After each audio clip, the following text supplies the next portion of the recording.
आप सभी को राधे राधे, जय श्री कृष्णा। दोस्तों, आज की यह लीला कथा हमारे साथ दिल्ली से सीमा जी ने शेयर की है और इस लीला कथा के माध्यम से ठाकुर जी ने बहुत बड़ा मार्गदर्शन किया है।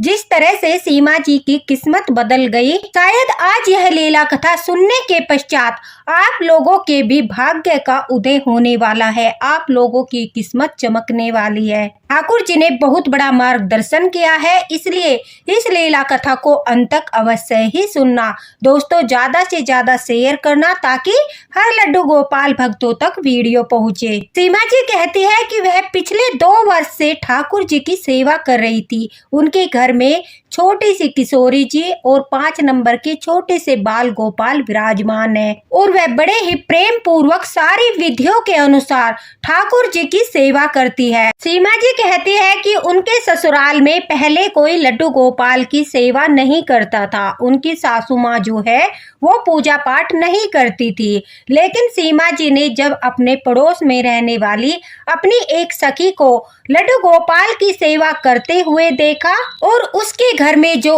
आखानंदी थी, जो उसके घर में खुशियां थी, उन खुशियों को देखकर सीमा जी के मन में भी भाव प्रकट हुआ कि अगर मैं भी अपने घर में ठाकुर जी को विराजित करूंगी, उनकी सेवा करूंगी, तो मेरे भी परिवार में सुख शांति का वास होगा, धन संबंधी समस्याएं खत्म हो जाएगी। क्योंकि उनकी सखी उन्हें हमेशा यही कहती थी कि मेरे घर में जो भी कृपा है वो सिर्फ और सिर्फ ठाकुर जी की कृपा है। उनकी कृपा के कारण ही मेरे घर में कभी धन की कमी नहीं होती। उनकी कृपा के कारण ही कभी भी मेरे घर में किसी तरह का क्लेश, बीमारी और किसी भी प्रकार की समस्या उत्पन्न नहीं होती, क्योंकि वो मेरे घर के स्वामी है, मेरे घर के ठाकुर है और मेरे घर की बागडोर उन्हीं के हाथों में है। अपनी सखी की यह सारी बातें सुनकर सीमा जी को लगा अगर वो भी बाल गोपाल की सेवा करेगी तो शायद उनकी भी किस्मत बदल जाएगी, उनके घर में जो समस्याएं है वो समाप्त हो जाएगी। ठाकुर जी की सेवा का पुण्य प्राप्त करने के पश्चात उनके घर में भी उसी प्रकार से धन की वर्षा होगी, सुख शांति की वर्षा होगी, जैसा कि उनकी सखी के घर में हो रही थी। अब सीमा जी ने यही सोचकर ठाकुर जी को घर में विराजित किया और फिर अपनी सखी से पूछकर पूरे विधि विधान से उनकी सेवा करने लगी। नित्य नियम से वो लड्डू गोपाल को सुबह स्नान कराना, भोग लगाना, विश्राम कराना, जिस प्रकार से लड्डू गोपाल की सेवा की जाती है उसी प्रकार से सीमा जी ने लड्डू गोपाल की सेवा करना प्रारंभ कर दिया। अब सीमा जी को सेवा करते करते पूरे 6-7 महीने हो चुके थे, लेकिन घर में अभी भी बहुत सारी समस्याएं थी, घर में अभी बहुत सारी बीमारियां थी, घर में आर्थिक समस्याएं भी बहुत ज्यादा थी। सीमा जी को लगने लगा था कि शायद ठाकुर जी की कृपा उनके ऊपर नहीं हो रही है, उनसे कोई न कोई भूल अवश्य हो रही है, इसी वजह से ठाकुर जी उन पर अपनी कृपा नहीं कर रहे। देखिए दोस्तों, जब हम ठाकुर जी को घर में विराजित करते हैं तो ऐसा बिल्कुल नहीं होता कि एकदम से हमारे घर में धन की वर्षा होने लगेगी, हमारे जीवन से सारे दुख और कष्ट चले जाएंगे। क्योंकि जब ठाकुर जी हमारे घर में पधारते हैं, हम उनकी सेवा करना प्रारंभ करते हैं, तो जो हमारे पुराने प्रारब्ध है उनका फल हमें भुगतना बाकी रहता है। हाँ, ठाकुर जी के आने पर हमारे जो प्रारब्ध है वो जल्दी जल्दी कटने लगते हैं और जब हमारे द्वारा किए गए कर्मों का फल हम भुगत चुके होते हैं, यानी जो हमने कर्म किए हैं उनके अनुसार जो हमें प्रारब्ध प्राप्त हुआ है वो हमारा पूरा हो जाता है, उसके पश्चात ठाकुर जी की भरपूर कृपा होती है। ठाकुर जी के घर में आने के बाद अगर हमारे जीवन में कष्ट आते हैं, दुख आते हैं और समस्याएं आती है, तो आपको समझना चाहिए कि ठाकुर जी जो है हमारे जो बुरे कर्म थे उनके प्रारब्ध जल्दी जल्दी समाप्त कर रहे हैं। हमें घबराना नहीं चाहिए, बल्कि ठाकुर जी को प्रणाम करके यह सोचना चाहिए कि देखो हमारे कष्ट के समय में, दुख के समय में ठाकुर जी हमारे घर में हमारे साथ है और यह दुख की घड़ी बहुत जल्दी बीत जाएगी। उसके पश्चात आपके जीवन में ठाकुर जी की कृपा अवश्य ही होगी। लेकिन कुछ भक्त होते हैं जो धैर्य नहीं रख पाते, सेवा करने के पश्चात, नियमों के अनुसार सेवा करने के पश्चात जब उन्हें जल्दी से फल प्राप्त नहीं होता तो उन्हें लगने लगता है, उनके मन में भाव आता बताता है कि ऐसा कुछ नहीं होता कि लड्डू गोपाल की सेवा करने से धन धान्य और सुख समृद्धि आती है। उनका विश्वास डगमगाने लगता है, उनका पूजा में मन नहीं लगता और वो पूजा करना छोड़ देते हैं या फिर अपनी पूजा पाठ जो वो मन से कर रहे थे, विधि विधान से कर रहे थे, अब वो सिर्फ और सिर्फ अपना काम समझकर, उत्तरदायित्व समझकर करने लगते हैं। भाव के द्वारा पूजा पाठ नहीं करते, बस उनके मन में रहता है कि ठाकुर जी विराजित किए हैं तो अब सेवा करनी ही पड़ेगी, यानी उन्हें ठाकुर जी की सेवा जो होती है एक बोझ लगने लगती है। दोस्तों, अब सीमा जी को भी 6-7 महीने हो चुके थे ठाकुर जी की सेवा करने के पश्चात भी जब परिस्थितियों में सुधार नहीं आया तो उनका विश्वास भी डगमगाने लगा। उन्हें लगा कि उनकी सखी जो थी वो झूठ बोल रही थी, लड्डू गोपाल की सेवा करने से ऐसा कुछ नहीं होता। अब जब विश्वास डगमगाने लगा तो उनका पूजा में मन लगना भी बंद हो गया। सीमा जी कहती है कि जब उनका पूजा में मन लगना बंद हो गया और ठाकुर जी पर विश्वास डगमगाने लगा तो वो और अधिक परेशान हो गई। घर में और ज्यादा परेशानियां बढ़ गई क्योंकि अब तो ठाकुर जी घर में विराजित थे और फिर विराजित करने के पश्चात अगर हम उनकी सेवा भाव में कमी करते हैं तो ये एक अपराध माना जाता है। या तो हम ठाकुर जी को घर में विराजित ही न करें, अगर करते हैं तो हम उनका सेवा भाव जो है वो हमेशा समान रखना चाहिए, उसे बदलना नहीं चाहिए। अगर आप विग्रह की सेवा नहीं कर सकते तो आप चित्रपट रख सकते हो, यानी जो शीशे में तस्वीर आती है दर्शन के लिए, नमस्कार करने के लिए, उन तस्वीर को अपने घर में रख सकते हो। लेकिन अगर आप विग्रह को विराजित करते हो तो आपको उनकी सेवा करना अनिवार्य होता है, नहीं तो यह अपराध कहलाता है और इस अपराध का प्रारब्ध भी हमें भुगतना पड़ता है। सीमा जी कहती है कि वो इस बात से भी चिंतित थी कि उनका पूजा में मन नहीं लग रहा। ठाकुर जी के प्रति जो भाव उनके मन में था अब उस भाव में कमी आने लगी है। घर में समस्याएं बढ़ रही थी। पूरी रात भर जो है सीमा जी कहती है उन्हें नींद नहीं आती थी, भविष्य की चिंता उन्हें खाए जा रही थी। फिर एक दिन उन्होंने ठाकुर जी से ही प्रार्थना की कि हे ठाकुर जी, मेरा भी मार्गदर्शन कीजिए। आप तो सबका मार्गदर्शन करते हो, सबको जो है अपनी कृपा प्रदान करते हो, फिर मुझसे क्या ऐसी भूल हो रही है जिसके कारण से मेरी सेवा स्वीकार्य नहीं हो रही, जिसके कारण से मुझे आपका आशीर्वाद प्राप्त नहीं हो रहा। सुबह के 3 बजे थे। वह कहती है कि वो अपनी बालकनी में टहल रही थी और वहीं पर टहलते टहलते ब्रह्म मुहूर्त में ठाकुर जी का ध्यान करते हुए उनसे प्रार्थना कर रही थी कि हे ठाकुर जी, मुझ पर भी कृपा कीजिए, मैं बहुत परेशान हूँ, आप मेरे घर के ठाकुर हो, मेरे घर में विराजित हो, फिर मुझे आपकी कृपा प्राप्त क्यों नहीं हो रही। ऐसा करते हुए मन में प्रार्थना करते करते वह कहती है जब वो टहल रही थी कि मेरी नजर जब मेरी सखी के घर पर पड़ी तो वो अचानक से गेट से बाहर आई और गेट से बाहर आकर उसने एक लोटे से जल जो है अपने द्वार पर छिड़का। उसके पश्चात पानी से वहां पर सभी जगह सफाई की और उस जल को छिड़कते हुए अंदर घर में प्रवेश कर गई। उसके पश्चात जब सुबह के समय वो मुझे मंदिर में जाते हुए मिली तो मैंने उससे पूछा कि आज सुबह के समय तुम इतनी जल्दी उठकर अपने द्वार पर जल छिड़क रही थी, वहां पर साफ सफाई कर रही थी, ऐसा करने से क्या होता है और वह तुम क्या कर रही थी? क्या लड्डू गोपाल की सेवा करते हैं तो हमें इसी प्रकार से सुबह उठकर जल छिड़कना चाहिए? क्या इसी प्रकार से हमें अपने घर के बाहर साफ सुथरा करना चाहिए? अब सीमा जी कहती है शायद ठाकुर जी मेरा मार्गदर्शन करना चाहते थे, इसलिए मैंने अपनी आंखों से ब्रह्म मुहूर्त में वो सब कुछ देखा।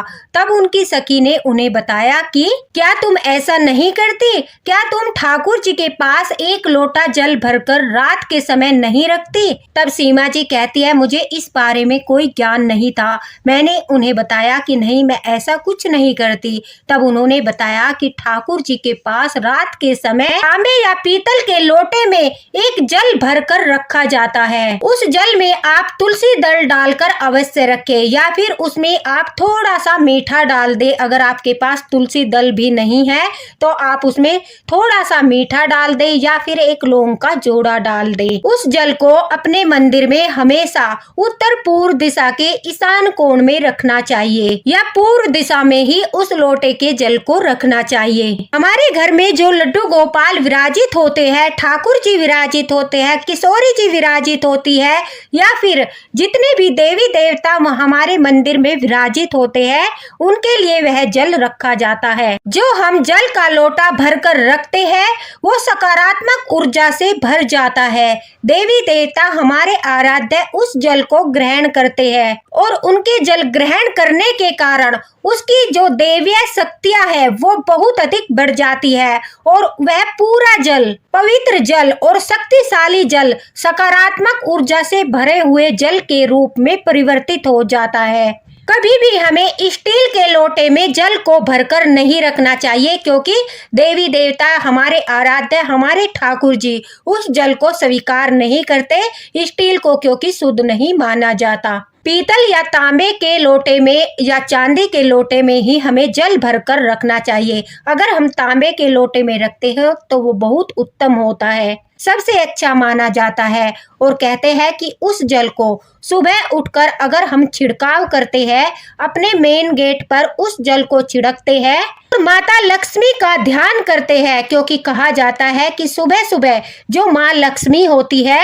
वो सभी भक्तों के द्वार पर आती है और जहाँ ठाकुर जी की सेवा होती है वहाँ तो महालक्ष्मी जो होती है वो सुबह के समय अवश्य ही आती है। अगर हम उस लोटे का जल अपने द्वार पर छिड़कते हैं और द्वार को खोल कर रखते हैं तो माता लक्ष्मी आते ही तुरंत हमारे घर में प्रवेश कर जाती है, क्योंकि हम जल छिड़क कर माता लक्ष्मी को जो है निमंत्रण देते हैं और हमारा निमंत्रण लक्ष्मी माता अवश्य ही स्वीकार करती है, क्योंकि हमारे घर में ठाकुर जी की सेवा होती है और उनका ग्रहण किया हुआ जल हमने अपने द्वार पर छिड़क कर अपने घर की सारी नेगेटिव एनर्जी को भगा दिया है, जिसके कारण हमारा घर पवित्र हो चुका है। जल छिड़कने से माता लक्ष्मी को संदेश जाता है कि हे माँ लक्ष्मी हमारे घर में प्रवेश कीजिए, हम आपके स्वागत के लिए तैयार है। और दोस्तों यह भी माना जाता है कि हमारी दहलीज पर पितरों का वास होता है। अगर हम अपनी दहलीज पर वो जल छिड़कते हैं तो हमारे पितर बहुत प्रसन्न हो जाते हैं और हमें आशीर्वाद देते हैं। वह जल छिड़कने के पश्चात वहां पर अन्य जल से अच्छे से आप सफाई कर सकते हो। अगर आपके पास सुबह सुबह इतना समय नहीं है तो उसकी कोई आवश्यकता नहीं है, आप सिर्फ और सिर्फ अपनी दहलीज पर अपने मेन गेट पर वह जल छिड़किए और फिर उस जल को छिड़कते हुए पूरे घर में घूम जाइए और उसके पश्चात स्नान आदि करने के पश्चात आप ठाकुर जी की सेवा कीजिए। अगर इस प्रकार से आप जल छिड़कते हो तो आपके घर की सारी नेगेटिव एनर्जी घर से बाहर हो जाती है।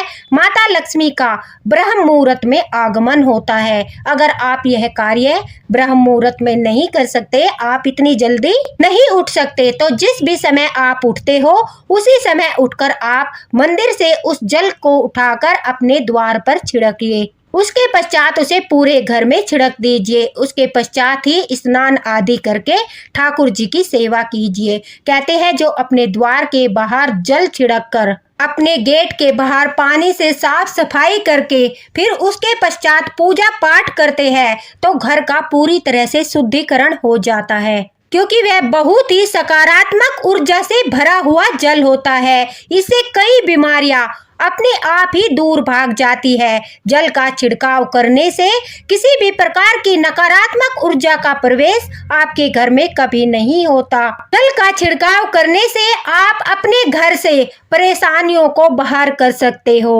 जो भी तंत्र मंत्र का प्रभाव रात के समय अगर किसी ने आपके घर पर कराया होगा और सुबह उठकर आप ठाकुर जी के पास से वो जल उठाकर अपने द्वार पर छिड़क देते हो तो उसका प्रभाव तुरंत ही समाप्त हो जाता है। और अगर आपके घर में कोई बीमार व्यक्ति है, अगर आप उस व्यक्ति को वह थोड़ा सा जल पीने के लिए देते हो तो उसकी स्थिति में भी सुधार होता है, क्योंकि वो देवताओं का, हमारे आराध्य का स्वीकार किया हुआ जल होता है, सकारात्मक ऊर्जा से भरा हुआ जल होता है। उस जल को ग्रहण करने से सारी बीमारियों का अंत होता है। घर के मंदिर में 1 लोटा जल रखना उतना ही जरूरी होता है दोस्तों, जितना की जरूरी आप सुबह शाम ठाकुर जी को भोजन देते हो। जल को जो है हम सागर रूपी मानते हैं, यही सागर जो आपकी नैया पार लगाता है।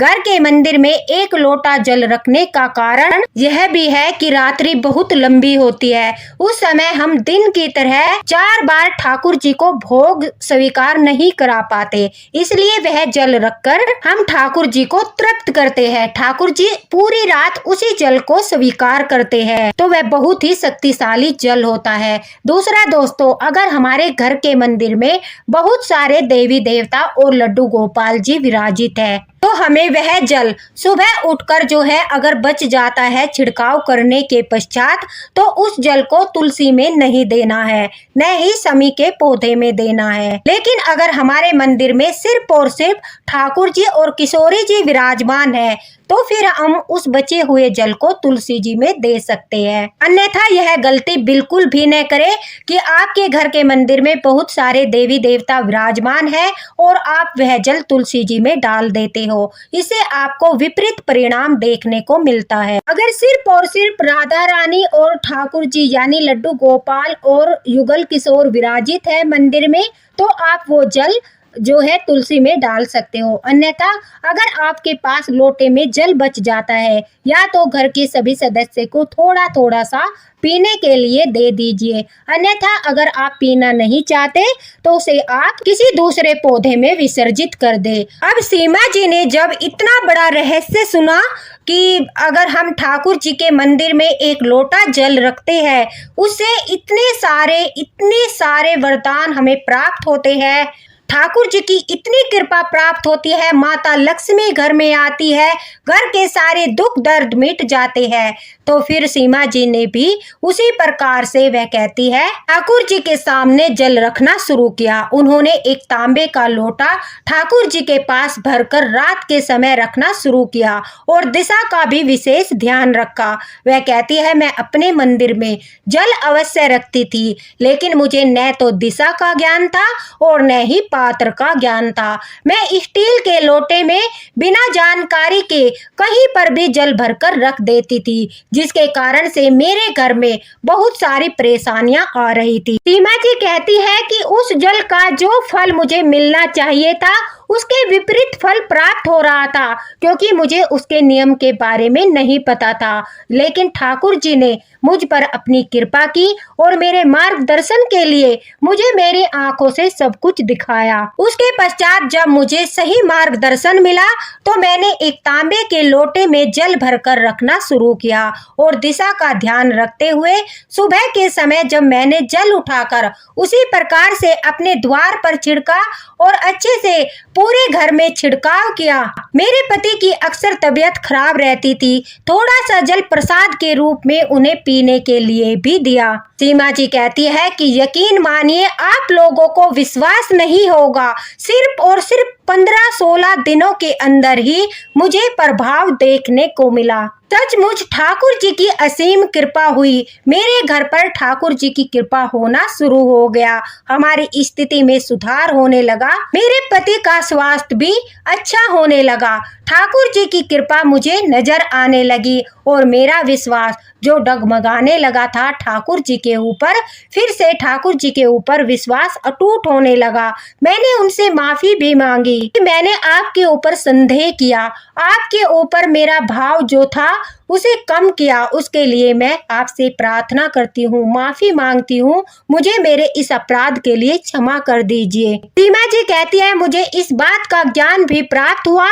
कि जो हमारे जीवन में कष्ट आते हैं, ठाकुर जी को विराजित करने के पश्चात जो हमारे जीवन में दुख आते हैं और हम यह सोचते हैं कि ठाकुर जी विराजित होने के बाद भी हमारी रक्षा नहीं कर रहे हैं, तो यह भी बहुत गलत था, क्योंकि ठाकुर जी को विराजित करने से पहले हमने जो अपने कर्म किए हैं उनका प्रारब्ध हमें भुगतना ही पड़ता है। लेकिन ठाकुर जी हमारे बुरे कर्म को जल्दी जल्दी से काट देते हैं और फिर हमें अच्छे कर्म का फल, उनकी सेवा करने का फल और अपनी कृपा प्रदान करते हैं। इसलिए मन में शंका मत कीजिए और बेझिझक होकर ठाकुर जी पर अटूट विश्वास के साथ उनकी सेवा कीजिए। दोस्तों, अगर आपसे भी यह भूल होती है, आप अपने घर के मंदिर में इस प्रकार से कोई स्टील का या कांच का बर्तन भरकर रखते हो, तो ऐसा मत कीजिए, आपको विपरीत प्रभाव देखने को मिलेगा।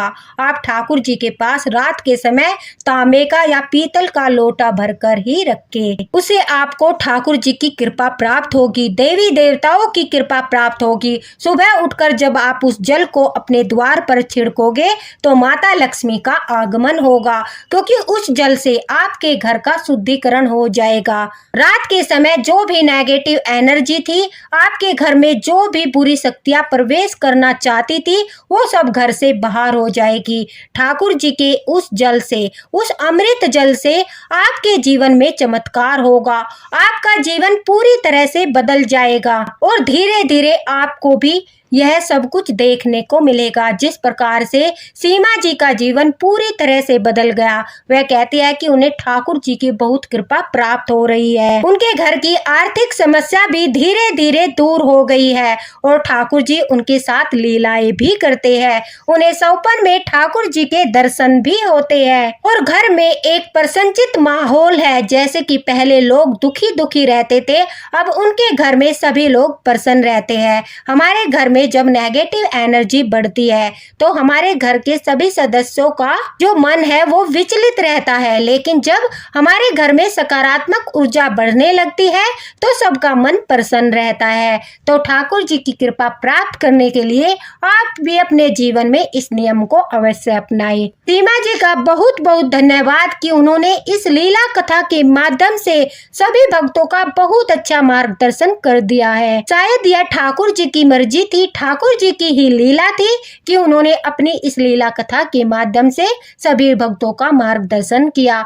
जब वो अपने भक्तों पर कृपा बरसाते हैं तो वह किसी न किसी माध्यम से दोस्तों मार्गदर्शन अवश्य करते हैं। तो वीडियो को ज्यादा से ज्यादा शेयर करना ताकि सभी लड्डू गोपाल भक्तों तक वीडियो पहुंचे और वो ठाकुर जी की कृपा प्राप्त करे। अगर आपका कोई क्वेश्चन है तो आप कमेंट बॉक्स में पूछ सकते हो, आपको रिप्लाई अवश्य ही मिलेगा। लड्डू गोपाल की सेवा से जुड़े नियम, लड्डू गोपाल की कृपा प्राप्त करने के नियम और ठाकुर जी की लीलाएं सुनने के लिए हमारे चैनल को फॉलो करें। इसी के साथ राधे राधे। मिलते हैं अगले वीडियो में अगली लीला कथा के साथ, ठाकुर जी के बहुत बड़े मार्गदर्शन के साथ। तब तक के लिए राधे राधे।